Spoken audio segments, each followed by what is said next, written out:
Bueno, buenas tardes a todos y a todas. Muchas gracias a Esther, que me ha podido cambiar la presentación. Tengo que irme ahora a Madrid y, bueno, vamos un poco mal de tiempo, entonces le agradezco el cambio de presentación. Agradecer a la organización de Expo Energea por invitarnos a la Unión Española Fotovoltaica.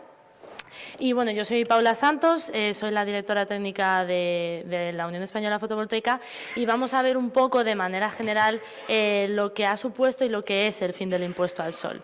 Yo voy a centrarme más en aspectos técnicos, si bien voy a determinar las definiciones de autoconsumo que se establecen y las mejorías con respecto de los reales decretos anteriores.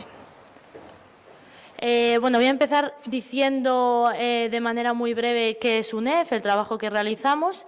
Voy a dar unos datos sobre el sector fotovoltaico en España, a nivel nacional, sobre el desarrollo de la fotovoltaica en 2017 y luego ya voy a entrar en materia de autoconsumo, de fomento de autoconsumo y de lo que implica este nuevo Real Decreto Ley y la eliminación del impuesto al sol. Bueno, UNEF es la Unión Española Fotovoltaica que aglutina al 85% del sector. Tenemos alrededor de unos 300 socios y se representa a toda la cadena de valor del sector fotovoltaico, desde fabricantes, productores, distribuidores, es decir, el grupo de socios es muy variado. Asumimos las labores de representación institucional dentro del sector fotovoltaico y, evidentemente, fomentamos el desarrollo de la fotovoltaica en España, pero también fomentamos un modelo energético sostenible, fomentamos el autoconsumo, de lo cual hablaré más adelante, y fomentamos y abogamos por una estabilidad jurídica y regulatoria que consideramos primordial en el sector fotovoltaico. La asociación se organiza en departamentos, tenemos un departamento técnico del cual yo soy la directora, un departamento de política energética, de asociados, de comunicación y financiero. Y periódicamente realizamos grupos de trabajo con diferentes temáticas, temáticas de autoconsumo, temáticas de integración en la red, temáticas de almacenamiento, en las cuales en esas reuniones elaboramos planes estratégicos sobre esas temáticas y recibimos las necesidades que los socios van encontrando sobre los diversos temas que estamos tratando en esas reuniones, ¿no? Estas reuniones son abiertas a todos los socios, de manera que puede venir cualquier persona de una empresa que sea asociada, aunque no sea desarrollador de esa temática en concreto, ¿no? Consideramos que es muy importante la sinergia de todos los actores en la cadena de valor del sector fotovoltaico.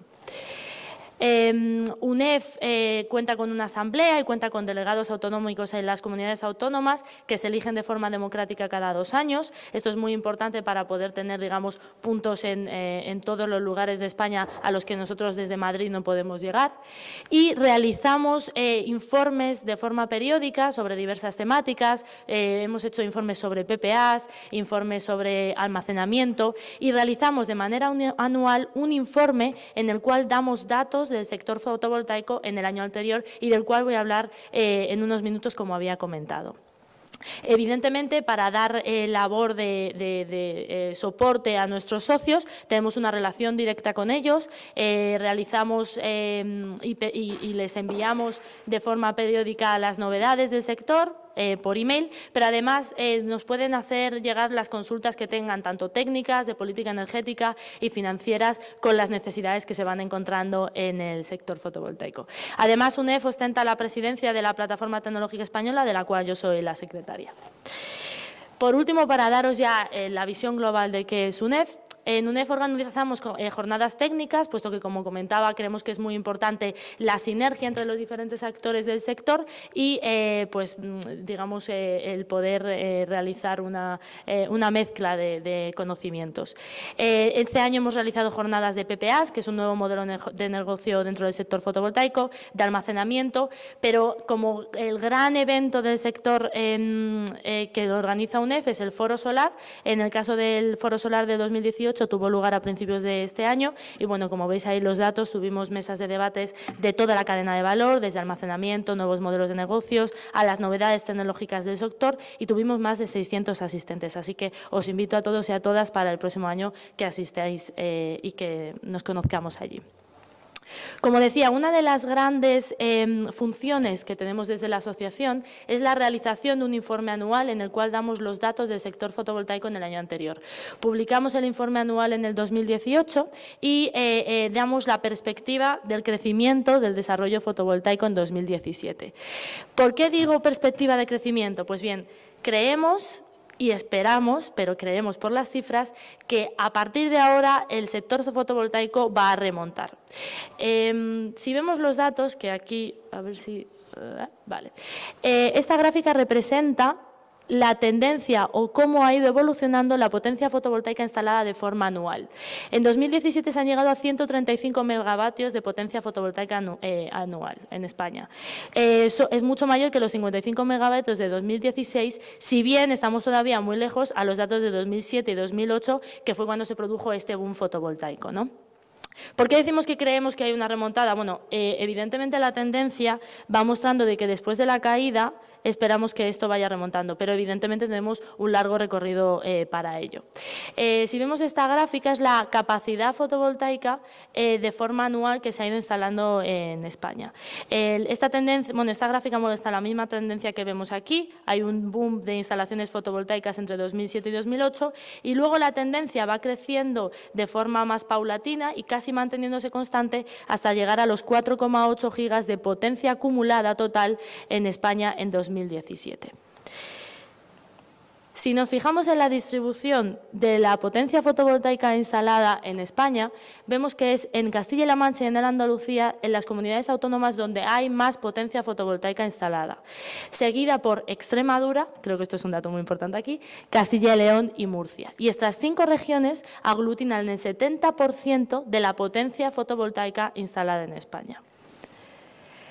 Por último, dentro de los datos que quería dar y que considero importante, es que cómo de importante es la fotovoltaica dentro del mix energético de las renovables. Pues en 2017 la fotovoltaica fue la tercera fuente energética renovable dentro del mix energético con un 9,9% de generación con respecto del 2016 que fue un 7,9%. Entonces, nosotros vemos en estos datos que vamos obteniendo una fuerte evolución y un fuerte crecimiento del sector fotovoltaico tras el parón que se han ido produciendo en los años anteriores. Pero no solo nos basamos en estos datos, y es que, como iba a hablar sobre legislación, que es la parte importante del sector fotovoltaico y que ha ido frenando su evolución durante todos estos años. Aquí he puesto todos los reales decretos y la ley del sector eléctrico que yo utilizo en mi día a día cuando me llega cualquier tipo de consulta técnica. Tenemos la ley del sector eléctrico, Real Decreto 413 de 2014, estas son las de suministro y procedimientos de autorización, etcétera. Pero quiero centrarme en la relativa al famoso impuesto al sol, ¿no? Que este era el objetivo de la charla. Bien, el Real Decreto 900/2015 era el que determinaba las condiciones técnicas, administrativas y económicas del autoconsumo. En este Real Decreto aparecía el famoso impuesto al sol del que tanto se ha hablado, que realmente no era lo único que estaba frenando el desarrollo del autoconsumo en España, pero digamos que de forma divulgativa era lo más conocido. Pues bien, a raíz de la convalidación y de la publicación del Real Decreto Ley 15/2018, se derogan muchos artículos del Real Decreto 900/2015 y también muchos artículos de la Ley del sector eléctrico. Entre ellas se deroga el famoso impuesto al sol, pero también una serie de tramitación de una simplificación administrativa que hablaré más adelante. De manera que la combinación de estos datos de los que he hablado antes, de esta esperanza de resurgimiento y de recuperación del sector fotovoltaico, unido con la convalidación de ese nuevo Real Decreto Ley, pues esperamos que se produzca un aumento de la potencia instalada fotovoltaica en España. Bien.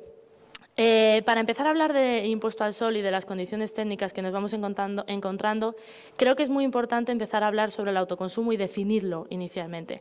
Todos y todas que estamos aquí supongo que conocemos lo que es, pero creo que es importante volver a definirlo para ajustarlo y verlo con respecto de la legislación que hay actualmente.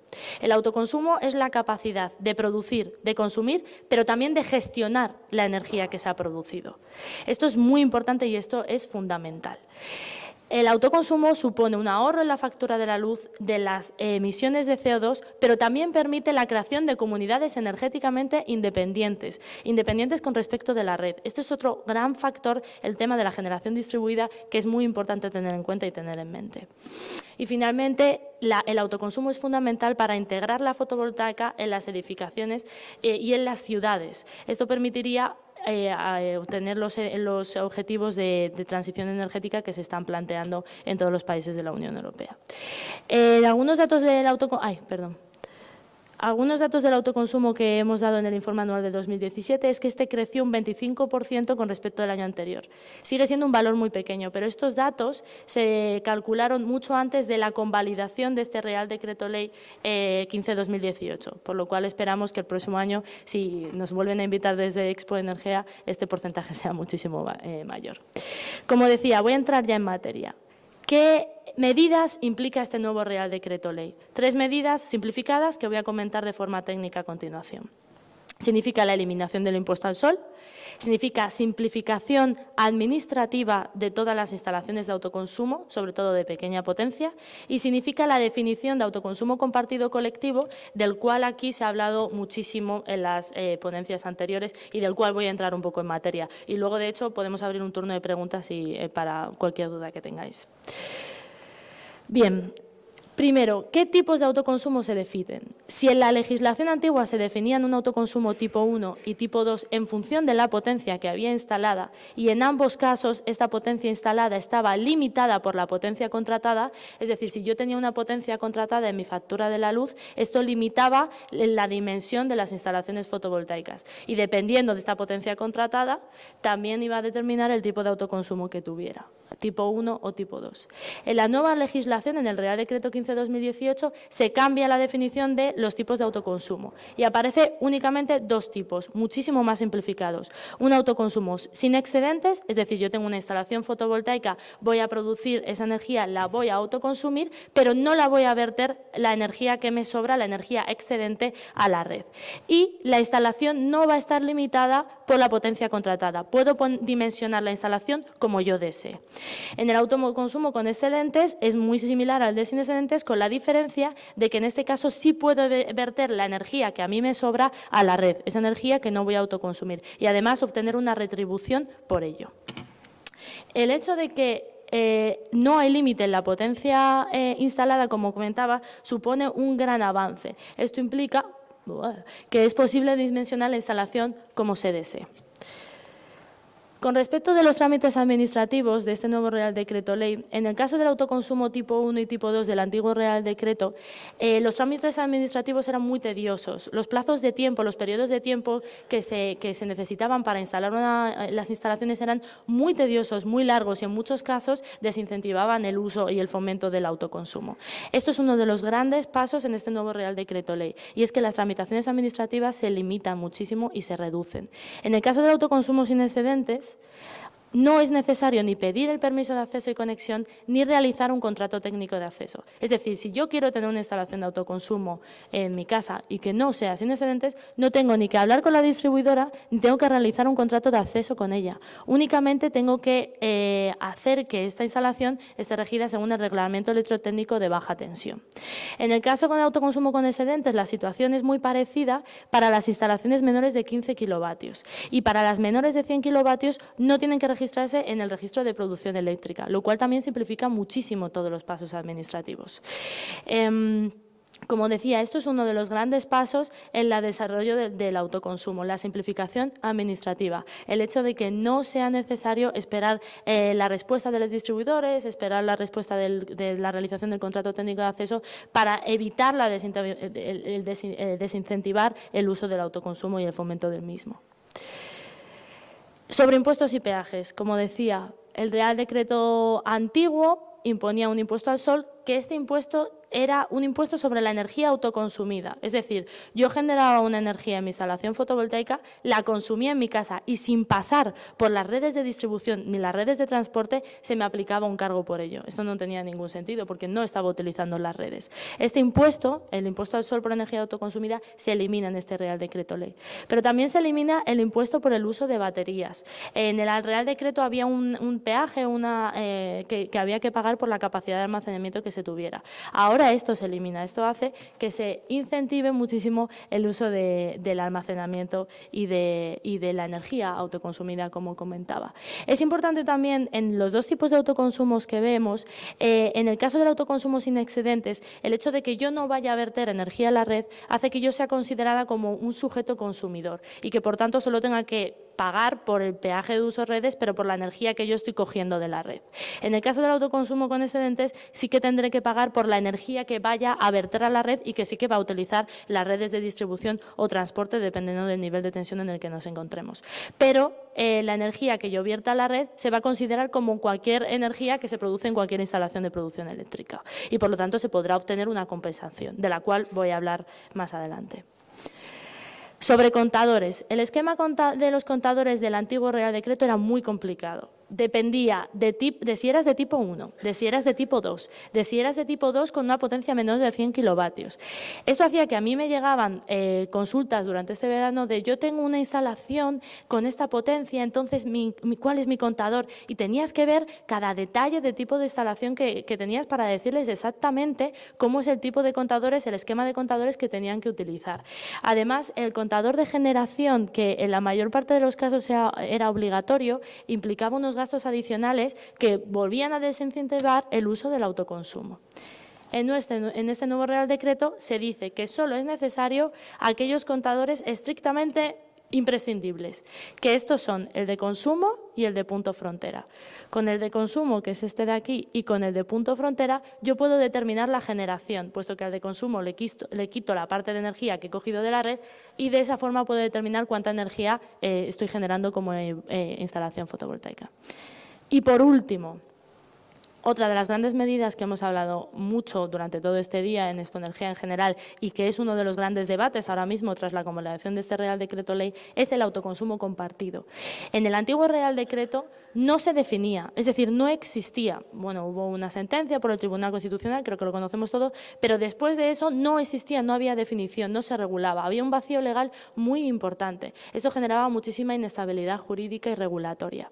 Es en el Real Decreto Ley donde se define por primera vez el autoconsumo compartido. Se da una primera definición que es la clásica, la que esperamos todos, que es yo tengo una instalación fotovoltaica y esta instalación fotovoltaica puede estar conectada a la red interior de varios consumidores. Pero es que además se amplía un poco la definición de autoconsumo compartido y se dice que también es considerado autoconsumo compartido aquellas instalaciones que estén unidas a través de líneas directas o conectadas a la red de baja tensión derivadas del mismo centro de transformación.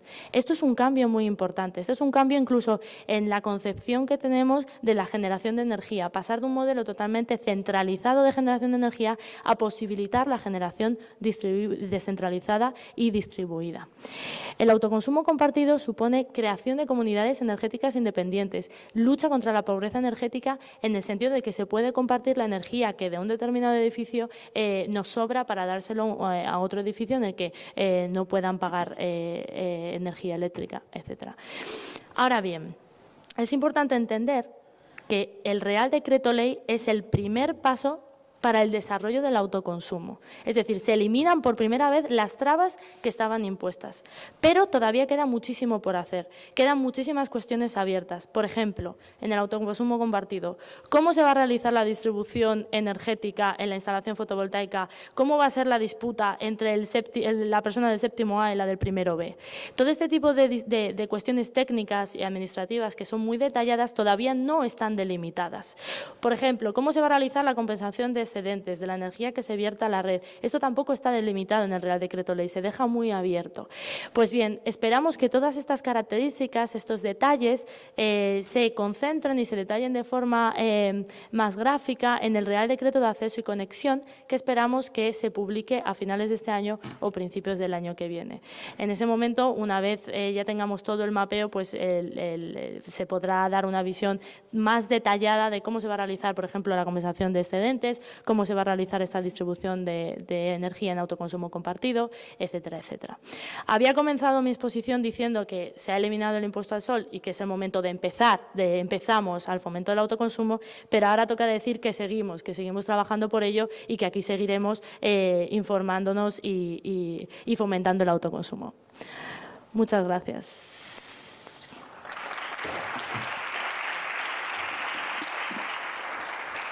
No sé si hay alguna pregunta.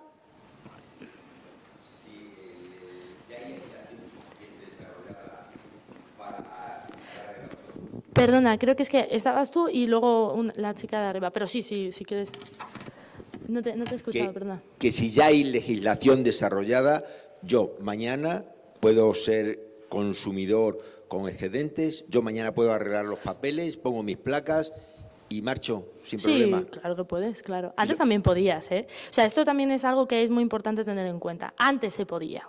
Antes era posible, lo que pasa que las trabas administrativas… De hecho, esto es algo que me dicen mucho cada vez que voy a dar una ponencia. Pero antes se podía, claro, yo no he dicho que no. Pero las trabas administrativas, el impuesto al sol, pues desincentivaban el uso. Ahora se puede. Puedes hacerlo, puedes realizarlo. Te doy una instalación de menos de 15 kilovatios, vale. Que en teoría no esto, un boletín de instalador y punto. Ya está, o sea, en cualquier caso, dado que tu instalación tiene una potencia menor de 15 kilovatios, ya sea sin excedentes y ya sea, o sea con excedentes, no tienes que pedir el permiso de acceso y conexión. Esto te va a reducir todos los trámites administrativos meses, que era uno de los principales factores que limitaban, ¿no? Puedes realizarla perfectamente. ¿Y cuánto es el Perdona, plazo? ahora bien, en el caso del autoconsumo con excedentes, ¿cómo se te van a retribuir o cómo se te va a realizar esa compensación? Todavía no está definido. Este es el único punto que tendrás que esperar un mes. Estamos en noviembre. Ese, hombre, es el punto importante. Pero no podemos hacer nada, quiero decir, esto depende un poco de la Administración. Gracias.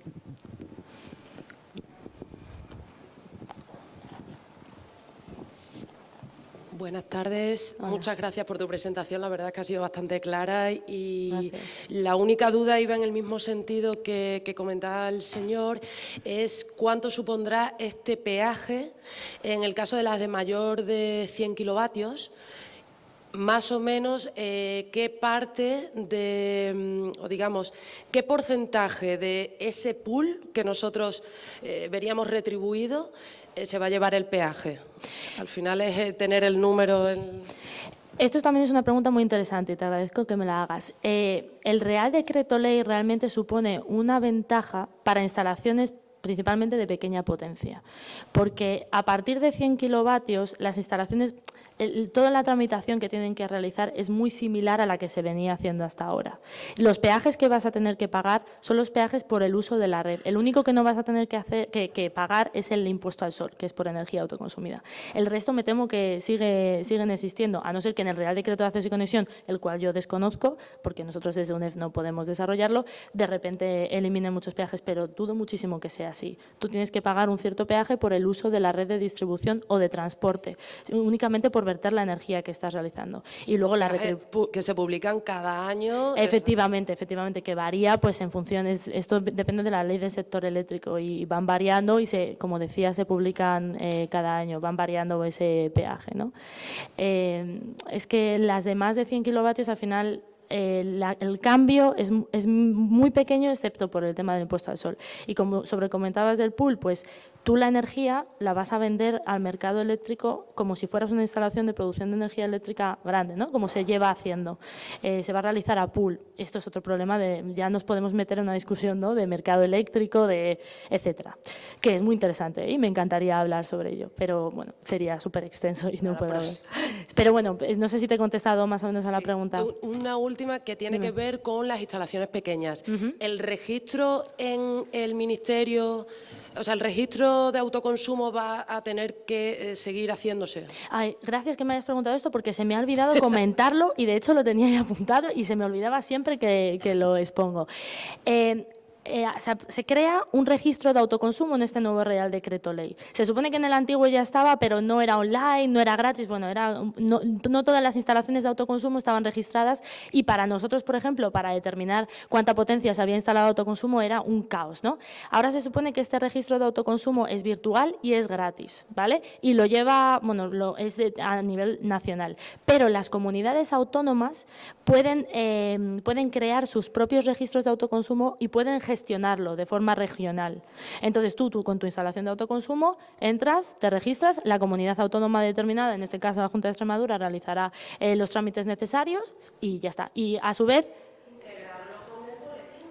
Sí, y a su vez se supone que el registro de autoconsumo de las comunidades autónomas deben mandar de forma periódica el registro que tengan al registro central de autoconsumo, evidentemente. Esto se supone que facilitaría muchísimo conocer el mapeo del autoconsumo en España, que es de lo que se trata, que antes de esto ha sido un caos, ha sido como en el sector fotovoltaico dicen todo el rato una travesía por el desierto. Bueno, pues es que es literal, ¿no? Era como una travesía por el desierto.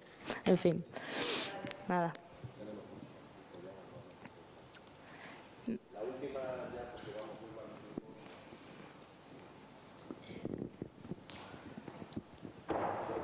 Gracias.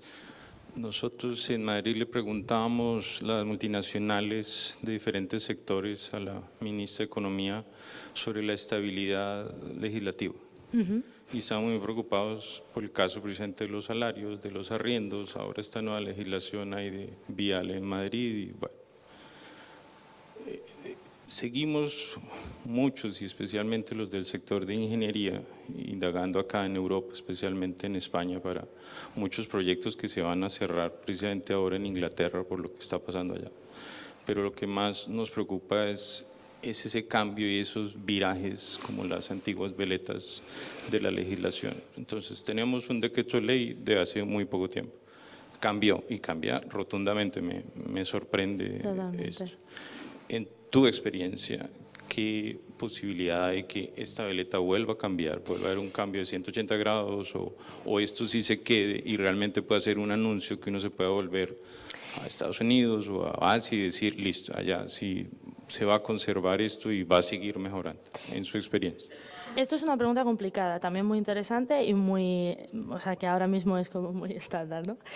Yo eso no te lo puedo decir que puede pasar. Yo, o sea, formo parte de UNEF, es decir, no formo parte de ninguna administración pública. Pero mi experiencia o lo que me dice la intuición es que por mucho que cambie el gobierno, por mucho que haya cambio, en materia y de hecho lo han hablado, en la mesa de políticos que ha habido esta mañana se ha dicho un poco, en términos de materia energética ya poco pueden hacer, es decir, dudo mucho que se pudiera volver a un Real Decreto anterior en el que se volviera a imponer un impuesto al sol que frenase el desarrollo del autoconsumo en España. Básicamente porque entonces irías en contra de unos objetivos de la Comunidad Europea.